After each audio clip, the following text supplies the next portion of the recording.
اوس یو بله فتنه راوتې دغه کردي صاحب ملا علي کردي پېژنې که نه دا دغه چوف والا سرکار رور دی دویمه نسخه یې ده وایي دی چاړاګان او دی ړنده او دی دا کوي دی دغه د عربو علماو پرې خبرې کړي دي دی سعودي عرب کې نیوی شوی و دلته مدینه کې دا قصه سټارټ کړه ته خو دا خیال و چې دا هم کسې دغه قصو والی دي بوی تو خی علاج یې وله وکړو واپس یې ولی حیران یم زه دې بعضو خلکو ته چې یو سړی ورته قرآن او حدیث بیانوي د هغه سره طبیعت به نه لګي چې یو سړی دا قصې کوي دا دروغ دا بس په هغه پسې به روان د الله نه یره پکار ده او د هرې خبرې تحقیق پکار دی هر اواز کوونکي پسې مه ځه د ځان نه ادعا مه جوړوه عقل استعمالوه قرآن او حدیث ته ګوره چې څه یو سړی راغی وایي زه جي ما لړانده راولي سترګې به کار شروع کړي او ما له کاڼه راولي غوږونه به کار شروع کړي ته پسې روان شي ته خو د دې سړي اصل نسل خو وګوره که نه دا سړی عالم دی که نه دی دی که عالم دی د کوم ځای نه فارغه دی د ده عقیده څه ده د ده منهج څه دی د ده څه مطلب دی څه مطلب دی که نه ورځه پسې څه خیال دی نو تحقیق کوئ ورونو ټولو ته زما دا نصیحت دی زما ګورې په دې خپلو پښتنو باندې خصوصا او بیا عموما په ټولو مسلمانانو باندې زړه سوځي ځکه موږ دا قسمه خبرې کوو یعنی که هر قسمه مولا دی که قبوري دی او که صوفي دی او که هر څوک دی زموږ ورسره څه ذاتي دشمني خو نشته چا سره خو خبره دې دپاره کوو چې چېرته زموږ د دې مسلمانانو د دین خراب نه شي چېرته عقیدې خراب نه شي چېرته منهج ګډوډ نه شي د هغې دپاره دا خبره کوو نو الله دې زموږ د ایمانونو او د عقیدو حفاظت وکړي دا یو روز سوال کړی دی چې که چېرته په رکوع کې یا په سجده کې ما نه یېر شي چې ما څو پیرې سبحان رب العظیم او سبحان رب العلا ویلي دي نو سجده سهوه به کوم او که نه الجواب ګوره تسبیح پاکي بیانول د الله په سجده کې او په رکوع کې دا یو پیر واجب دی څو پیرې واجب دي یو پیر او چې څومره زیاتې اجر سې ورکړي خو کم سے کم یو پیر واجب دی اوس دا رونو کې زه به کې یعنې په حساب کې ګرځم چې 3 پیرې مې ویلې او که 5 پیرې مې نو په ما باندې سجده سهو شتې او که نه سجده سهو کم ځای نه راغله لازم خو نه دی چې ته به د عدد یادوې چې ما 3 پیرې سبحان رب العظیم ووایي او ما 5 پیرې سبحان رب العلا ووایي نه دا لازم خو نه دی بلکې که ته قصدن عمدن یو پیر ووایې او بس نو صحیح دی که نه صحیح دی وشو ځکه چې یو پیر واجب دی زیاتول اجر ډېري که ته حساب کې ختم شي چې یاره ما څو پیرې ویلي نو په دې سره سجده سهو نه لازمیږي والله اعلم دا یو روز سوال کړی دی چې دا بعض خلک چې څه شی ویني خوښې شي یا تعجب وکړي نو الله اکبر وایي نو د دې نه خبر وم چې سبحان الله به وایي خو د الله اکبر ویل ثابت دي او که نه الجواب د پیغمبر صلی الله علیه وسلم د حدیثونو نه دا خبره ثابته ده چې کله ته یو شی وینې خوښ دي شي یا تعجب وکړي دا کار درته ناشنا ښکارې شي سبحان الله ویل هم ثابت دي الله اکبر ویل هم ثابت دي او په دې باندې ډېر حدیثونه یعنی دلیل ګرځېدی شي خو یو څو به ترې ذکر کړو یو حدیث دا واله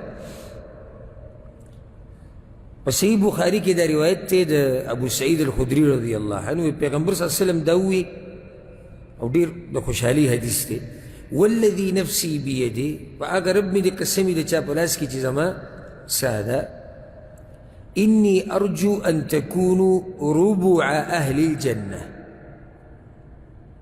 زما دا امید دی چې تاسو د جنتیانو څلورمه برخه یې یعنی څومره جنتیان چې د نورو امتیانو کې هغوی 3 برخې دي دا امت یوازې څلورمه برخه ده فکبرنا صحابه کرام وی الله اکبر دا دې دپاره ما دا حدیث دا خبر هغوی ته ښایسته ښکاره شوه، الله اکبر ووایي، تعجب یې مو وکړو چې دې امت له الله دومره اوچت مقام ورکړی. بیا ورته پیغمبر صلی الله علیه وسلم وی ارجو ان تکونو ثلث اهل الجنه، زما خو دا امید دی د الله نه چې تاسو د جنتیانو درېیمه حصې، ټول جنتیان درې حصې دي، دوه دا نور امتونه دي او یو حصه پوره دا امت دی. فکبرنا، صحابه کرامو بیا وی الله اکبر. بیا پیغمبر صلی الله علیه وسلم وی ارجو ان تکونو نصف اهل الجنه، زما خو دا امید دی د الله نه چې نیم جنتیان تاسو وي، نیم دا امت دی او نیم دا نور امتیان دي. فکبرنا، بیا وی الله اکبر وی. نو د حدیث نه خو یو د دې امت فضیلت ثابت شو، اهمه مسله چې څه دپاره مو وي هغه څه تکبیر ویل. دغه شان یو حدیث کې راځي عمر بن خطاب رضی الله عنه په صحیح بخاري کې دا روایت دی چې کله دا خبره مشهوره شو چې پیغمبر صلی الله علیه وسلم خپلې بیبیانې طلاقې کړي دي، نو عمر بن خطاب د پیغمبر صلی الله علیه وسلم خوا راورغی، ورته وی طلقت نساءک، یا رسول الله تاسو خپلې بیبیانې طلاقې کړي دي؟ پیغمبر صلی الله علیه وسلم وی لا، ما خو نه دي طلاقې کړي. وی قلت الله اکبر، الله اکبر وی. او خوشحاله په دې شو ځکه چې د لور پکې وه حفصه رضی الله عنها. امام بخاري په دې باندې باب تړلی دی سبحان الله په خپل کتاب کې، باب التکبیر والتسبیح عند التعجب، باب په بیان د دې مسله کې چې د تعجب په وخت کې الله اکبر او سبحان الله ویل دا ثابت دي. او دغه شان د انس بن مالک رضی الله عنه روایت دی چې پیغمبر صلی الله علیه وسلم یو پیر خیبر ته چې کله غزا له ورغلی او چې کله خیبر یې فتح کړو او دی یا خیبر ته ورننوتو، د خیبر ته چې کله ورننوتو نو دی وی الله اکبر، خربت خیبر، خیبر څه شو؟ ختم شو، خراب شو، د یهودو د لاس نه خیبر لاړ. انا اذا نزلنا بساحة قوم فساء صباح المنذرین، پیغمبر صلی الله علیه وسلم موږ داسې قوم یو که نه چې د چا په میدان باندې ورکوشو که نه نو سحر بیا د هغوی ډېر په بد حالي. دې ځای کې دا تعجب د لاسه پیغمبر صلی الله علیه وسلم ووایي، او دا چې یعنې الله هغه یهود چې هغه ښه زورورو الله ذلیله کړو، هغه علاقې مسلمانانو په لاس شوې، نو پیغمبر صلی الله علیه وسلم الله اکبر. دا حدیث په صحیح بخاري صحیح مسلم کې دی. نو الله اکبر ویل دا ثابت دی چې کله ته یو شی وینې ستا خوښ شي او تعجب وکړي، دغه ټیم کې الله اکبر که سړی د خلکو په مخ کې وایي که پټ وایي که ځان له وایي که هر څه وایي جایز دي، والله اعلم. دا ورو سوال کړی ډېر ناشنا سوال دی. وی او زه په سوالونو کې ګوره هغه سوالونه جواب کوم چې هغه سوالونه فایدهمني، یوه دویم چې تکرار پکې ډېر نه وي، یعنې داسې ما ته سوالونه چې کوم راځي دا اکثر د هغې جوابات شوي، نو موږ هغه سوال بیانو چې هغه صحیح فایده، او داسې سوال چې هغه لکه د بعضو خلکو سوالونه حیران بشي د هغوی هغه سوالونو ته،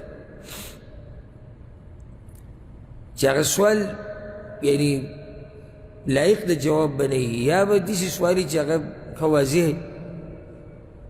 نو ځکه موږ اکثر هغه سوالونه دلته جواب کوو په دې نشستونو کې چې هغه فایدهمني، چې امت ته فایده ورسي.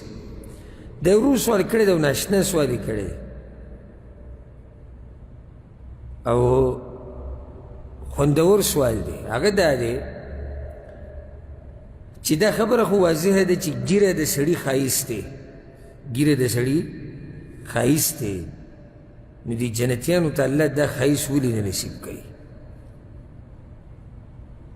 ځکه چې جنت کې خو د سړو ږیرې شتي که نشتي؟ نشتي. نو چې ږیره ښایست دی نو د هغوی دا ښایست ولې نشتي؟ دا عجیبه او خوندور سوال دی. الجواب، اول خو دا خبره یاده کړئ چې دا ښه په صحیح حدیثونو کې دا خبره ثابته ده د انس بن مالک نه، د معاذ بن جبل، ابو هریره رضی الله عنهم، نورونه، چې د جنتیانو به په جنت کې ږیرې نه وي. د نارینهو که د زنانو؟ د نارینهو. زنانو خو ږیرې نشته، نو د جنتیانو نارینهو ږیرې دا نشتی. حدیث کی راځي امام طبرانی راوړی دی او صحیح روایت دی. انس ابن مالک وایي پیغمبر صلی الله علیه وسلم دا خبره کړې ده يدخل اهل الجنه الجنه جردا مردا مکحلین، چې کله جنتیان جنت ته ننوځي ښځوانان به وي او ګیرې به یې نه وي، ویښته به یې نه وي په مخ باندې، دا ګیر او برید به یې نه وي او ښایسته سترګې به وي. یو حدیث کې داسې هم راځي معاذ بن جبل حدیث ته امام ترمذي راوړی چې يدخل اهل الجنة الجنة جردا مردا مكحلين أبناء 30 أو 33 درې دېرش کالو عمر به یا دېرش کاله، درې دېرش کاله عمر به چې خاص شوی دی درې دېرش کاله، دا خبره یاده کړئ بله فایده، دا درې دېرش کاله عمر چې د سړي او د دې په خوا کې دوه دېرش کاله څلور دېرش کاله، دا ګورې ښه د ځوانۍ عمر یې ګورې. لکه اکثر د عوامو کې دا خبره مشهوره ده چې د 15 شپږ نه بره یوې ځواني لاړه. نه، د ځوانۍ مراحل دي، د ځوانۍ څه دي؟ مراحل دي. که چېرته الله توفیق راکړو دغه مسله به ته هم بیان کړو چې سړي ته ځوان د کوم وخته پورې ویلی کېږي، بیا د بوډا کله یي، بیا هغه اخري عمر یې کله شروع کېږي. د ځوانۍ مراحل یو هغه ځواني ده چې 15 14 14 کالو کې راځي، نو صحیح شو، هغه ځواني خو تېره شوې ده، خو په هغه ځواني پسې خفګان ده څه؟ ځکه یو شاعر دا خبره کړې ده ډېره مشهور ده، یا لیت الشباب یعود یوما. هغه شعر اولنی کړی دا د ارمان چې ځواني واپس رالی چې زه خبر کم چې د بوډاوالي را سره سجل کړی. دلته چې کوم مشران ناست دی سپین ږیري دا ټولو به دا ارمان چې ارمان دا ځواني رالی چې زه خبر کمه چې بوډاوالي را سره څه وکړو. نو په دې شعر باندې بعضو علماو نیوکه کړې ده، دا خبره صحیح نه ده ستا. څه ارمان کې چې د برې نه کته راکوشي، لکه څنګه چې بني اسرائیلو الله وله تورنجبین او مړزان ورکول، هغه وایي زمونږ پیاز دال بادرنګ دا پکار دي. ښه نو اوس به څوک وایي چې ولې ځواني ښه نه ده؟ نه، د ځوانۍ نه دغه عمر ښه دی کوم چې ډېر شوی دی. ستا عقل په ځای شو، ته د سړو په صف کې شوې، ته هوښیار شوې. پیغمبرانو له الله پیغمبري کوم عمر کې ورکوي؟ اکثر د څلوېښت. ولې په ځوانۍ کې نه ورکوي چې دی د 15 کالو د شلو؟ کله څلوېښتو ته ورسي دی په یو ځای ودرېږي. نو دا 33 کاله عمر چې دی دا څه دی؟ بوډاوالي عمر دی. دا د ځواني هغه ټیټ ځواني ده. که ځواني چېرته لکه هسې دا خبره اوږدېږي بیا کم ځای نه کم ځای ته ورسي، که دغه ځواني دا د 15 14 کالو دا د دې نه اهمه وې نو بیا به دا ټول دغه عمر کې و 15 14 کالو عمر کې. دلته دې درسونه چې کېنئ که نه نو قسمه قسم فایدې به اورئ انشاءالله، که هغه دیني فواید دي او که هغه دنیوي دي. نو کوم رونه چې زموږ دلته د 13 نه بره دي او د 15 نه لاندې دي، د هغوی دپاره نن د څه خبرو؟ د خوشحالۍ خبرو. ځکه چې بعضو زړه والی یاره چې د 15 او 20 نه بره شي کیسه ختمه شي. دا 40 پورې ګوره سړی ځوان حسابېږي. ښه، اوس راځو د رور دې مسلې له، دا اهمه مسله ده. مسله څه وه؟ نه، ګیره خو ښایست دی، نو دا ښایست د جنتیانو سره ولې نشته؟ حکمت دې کې علماو خبرې کړي دي الحمدلله. الله دې کوم علما چې وفات شوي دي رب العالمین دې وبخي، او کوم چې ژوندي دي الله یې د هغوی په ژوند کې برکت واچي. څه ناشنا خلک دي دا علما، هره مسله کې دوی خبره کوي، د هرې مسلې د حل کولو کوشش کوي او امت په کشمکش کې نه پرېږدي. داسې علماو دا علما د تندي د ښکلولو لایق دي، سړی وله تندی ښکل کړي. چې داسې عالم ستا په معاشره کې چې ته پیسې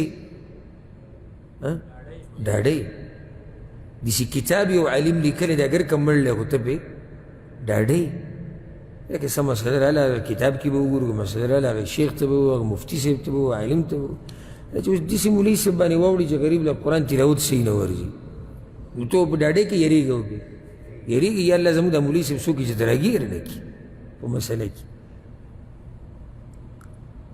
نو علماء دې کې خبرې کړي دي الحمدلله.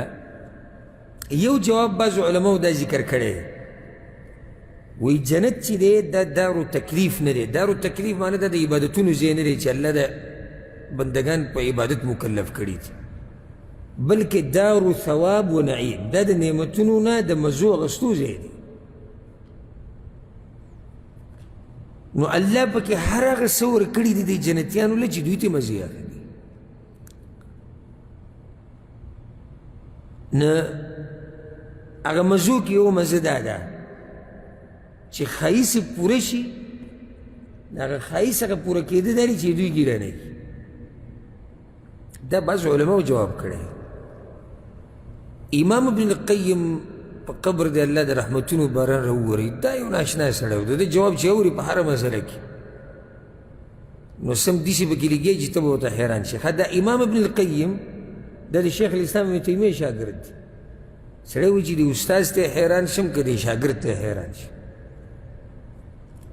امام ابن القیم التبیان فی اقسام القرآن پای کې دا خبره هغه ذکر کړې ده، وایي ګیرې دا ویښته چې دي د ګیرې ده په دې کې ډېرې فایدې دي.